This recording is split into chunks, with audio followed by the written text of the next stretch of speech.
Okay, here's the situation. GW invited me to a Horus Heresy event in Nottingham, and I have to paint Lionel Johnson for the event. Today is Wednesday, and I have to have the model shipped out by Monday. And you might think, well, no big deal. You can do that in a couple days, right? The problem is that I have a work trip that takes up a lot of time, which leaves me only today and tomorrow to paint Lionel before I have to ship him out. And because I'm in the middle of a move, this is my current painting area. Do you see a painting desk here? Do you see lights here? Or are you seeing the problem? I don't got a lot of time, so let's make it happen.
Boom, all done with that.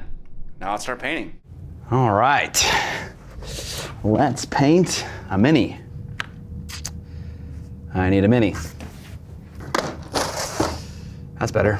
By the time I got around to actually painting the model, it was the day before my flight out of town, so I had approximately 18 hours to paint Lionel Johnson. Just in case you think I'm mispronouncing his name and it's Lionel Johnson, it isn't. It's literally Lion the Johnson. What?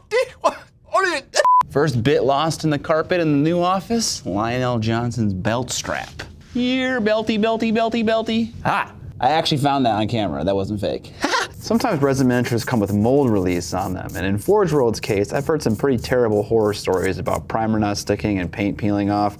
So I'm washing this with a mild detergent, Purple Power, and then I'll rinse it off in water and then let it dry. Because my timeline was so short, I knew I had to leverage the airbrush in as many ways as I knew how to. I kept his larger cape off so I could airbrush it separate from the main body, for example. I painted the cloak red, which I learned from my in-house Horus Heresy experts that, despite it being different from the green cloak in the box art, is still okay. Oh, you didn't know I had a team of in-house Horus Heresy experts? There's nothing I love more than a version of 40K designed entirely for Space Marine fanboys. I worked up the highlights with an airbrush, not being afraid to get into pink territory, and then carve back the highlights with some shadows.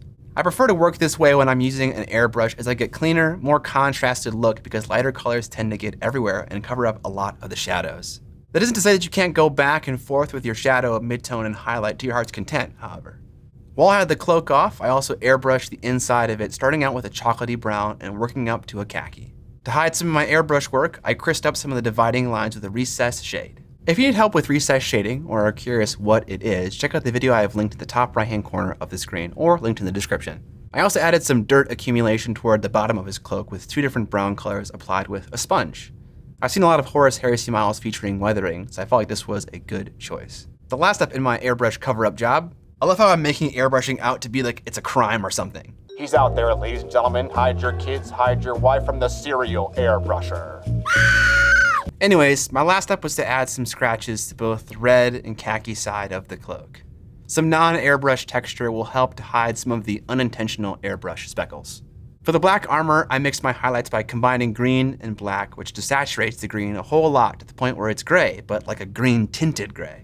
This was a fun homage to Dark Angels in 40K with their green power armor, which, if you're unfamiliar, the Johnson here is the Primarch of the Dark Angels, which is another way of saying he's their daddy. I hope they never ask who their mommy is. I painted the black armor as though it was a shiny black.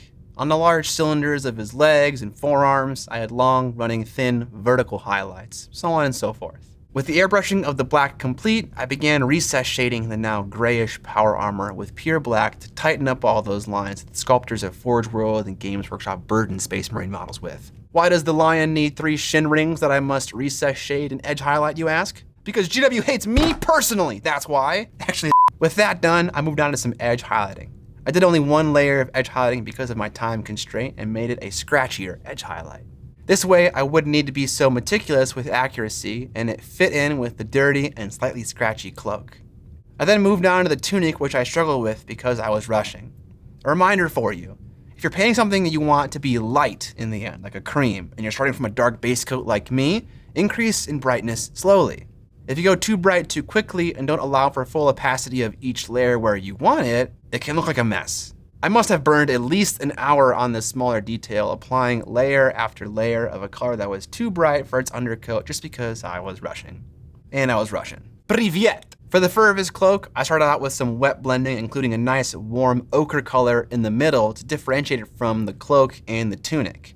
I didn't want them all to be the same color progression. I then overbrushed some highlights on, which is basically dry brushing without wiping away the paint. Slap on a wash and job's done. Name that reference. My entire audience is like 30-ish-year-old geeks, so this shouldn't be hard. Next up, I painted the green trim on his tunic, which was fairly difficult with him assembled, but I managed. Notice how I have a nice dark brown recessed shade in between the trim and the cream of the tunic. That technique does a world of good to clean up parts of the model you think look messier. As I'm highlighting the green trim, I'm also leaving behind some of the darker green in the recesses as well, only highlighting where the fabric rolls out. Okay, midnight update. We've officially entered the world of sweaty butt. Yes, I'm holding a lav mic. Yes, I know there's a clip on it. I think it looks dumb when it's clipped to my shirt. Don't harass me. It's midnight and I'm painting a giant space marine. The last minor details were all just simple progressions of layering colors up from a shadow. The last major detail on the model were the metallics. Shout out to Vince Venturella for the quick and dirty approach to TMM in the 11th hour. For the silver, I applied Vallejo metal color steel followed by a wash of glossy Nuln oil and then a highlight of a brighter silver. On the large surfaces like the flat blade, I again used a scratchier edge highlight keeping with the theme. For the gold, I mixed together Vallejo metal color copper and gold and applied that as my base coat and followed it up with a wash of glossy Reichland flesh shade, which helped to not only define the gold more, but also warmed it up in a really pleasant way. Vallejo metal color was the weapon of choice in this situation because not only are the mica flakes incredibly small, it has pretty outstanding coverage over dark tones, and I was closing in on my deadline at this point. Well, team, it is 4:47 a.m. and Lionel. Well, team, it is 4:48 a.m. and Lionel Johnson is complete. I can't believe I painted a Primarch in one sitting. Now I just need to pack him up and ship him out to GW, and I gotta do that kind of quickly because I have a flight that leaves in 4 hours, so cutting it kind of close. I was cutting it so close to my deadline that I unfortunately didn't have time to film beauty shots of the finished paint job. I don't have it with me now, it's still over in England. I went on my other business trip, came back, and this one came shortly after that. So roll the typical YouTuber travel montage.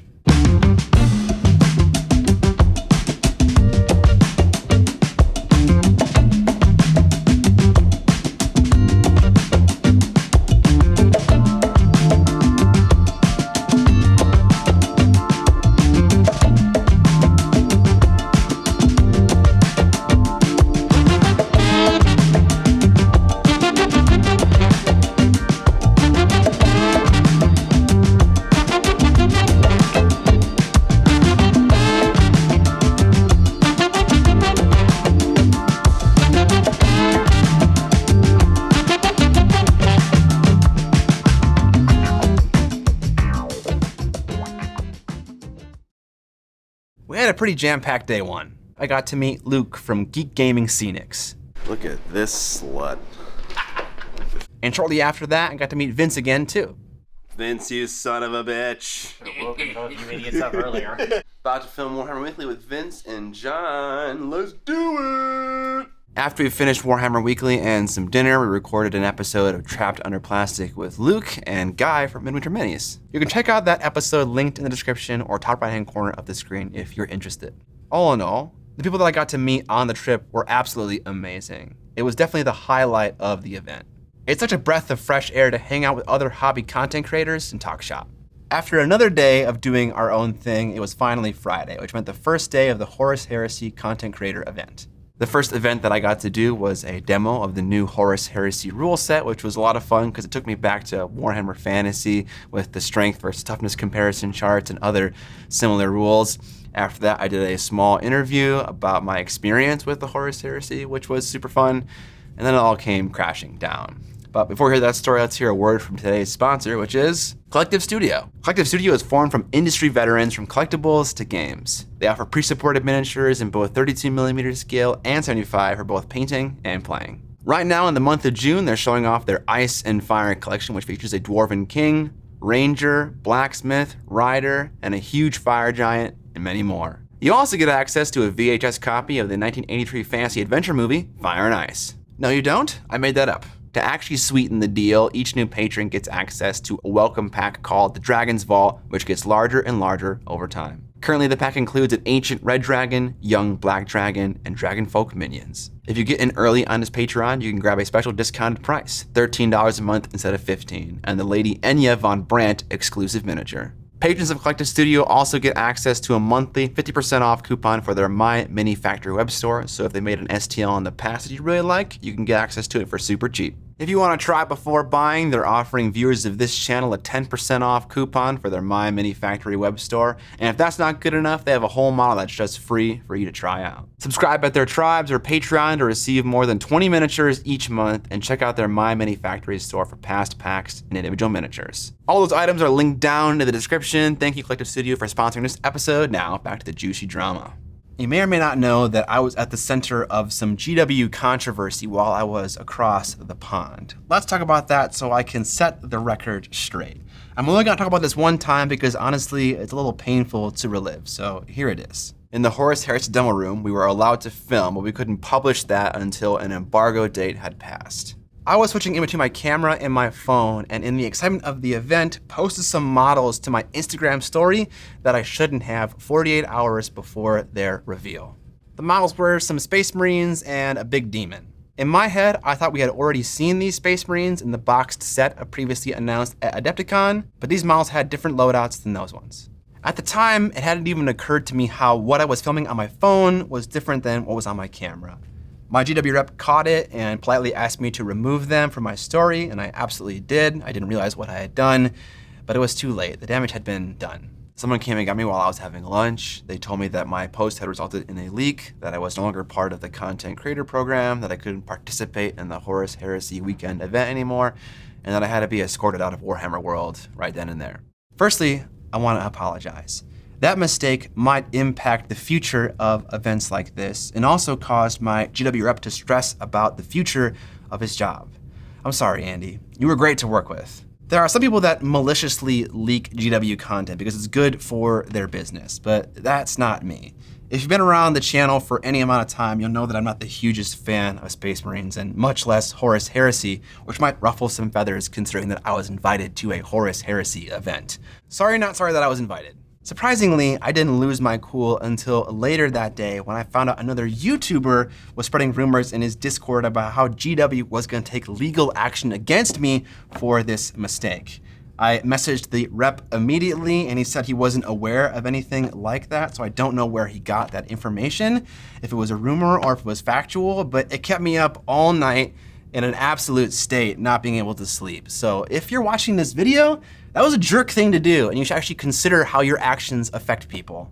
There are many ways to look at this. You could say that GW was too heavy-handed and they went overboard. You could say that if they don't enforce their NDA, it has less strength in a court of law, and it also introduces a lot of gray area in how they deal with other content creators that breach their NDA. And I'm mostly in the camp of the latter.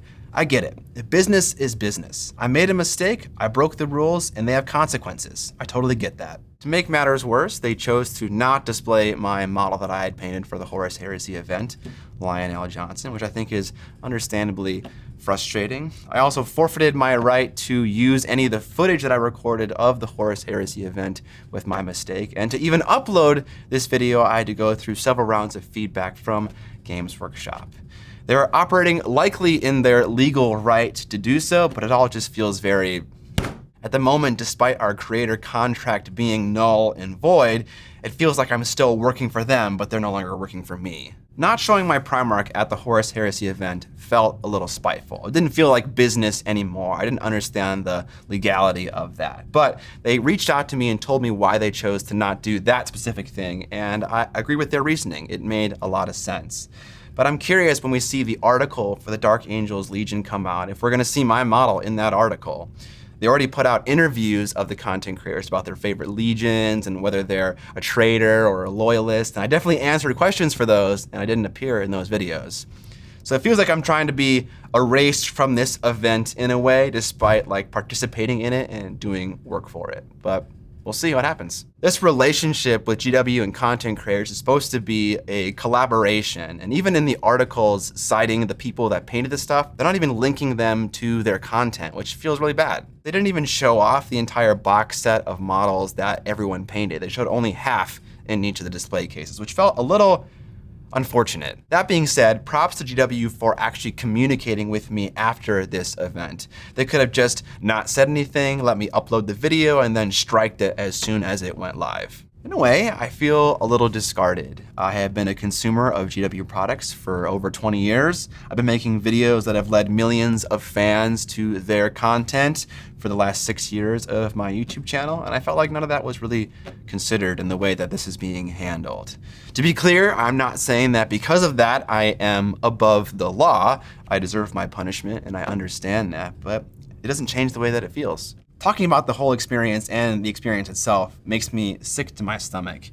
I was so desperate to go that I agreed to paint a Primark and an entire box set of Space Marines. Quick aside, some creators were asked to paint a Primark, some were asked to paint a big box of Space Marines, and some were asked to do both. I was asked to do both, and there wasn't much leeway on that. Soon thereafter, I realized that there was no way I was gonna paint that entire box set of models. So I had to paint a commission artist to paint them for me for over $1,000 just to make sure that I didn't show up empty-handed. The whole scenario just kind of sucks, honestly. And the best outcome from this video would be that everyone would absorb the info, say whatever they wanna say in the comments section, and we could all just move on. Like any normal person, I don't like being at the center of controversy, so the faster we can get back to normalcy and get over my honest to God mistake, the better. I caught an early flight home and obviously got to work on this stuff immediately, but we'll talk about that in a future video. Hope you guys enjoyed this video. I know it's a little bit different than normal. I'm not normally at the center of massive drama, and it isn't even that massive, but you know, it's just not normal. And I appreciate you guys taking the time to listen to what I have to say, because some people were getting really angry with me, and I didn't know why. I thought maybe they had a different version of the story, because it was an honest to God mistake. Humans make mistakes, we're not perfect, and this was one of those situations, and it sucks, but it happened, so what can you do? If you guys like the channel and you want to support it, there are many ways to do so, but right now the best way to do it is to buy some of those cool products from my pre-order store, from my Kickstarter, linked below. You can pick up any of the items that were available during the campaign for a limited time before fulfillment begins. Grab a 75mm Wood Elf miniature, their 32mm counterparts, masterclass courses that teach you how to paint the minis, a bespoke metal brush box designed to hold your brushes and other hobby tools, sexy wooden plinths, and some Miniac merch. But if you're not a fan of that, there is an article down there that describes other ways you can support the channel, both free and not free. Subscribe or die! But most importantly, don't forget to paint more minis!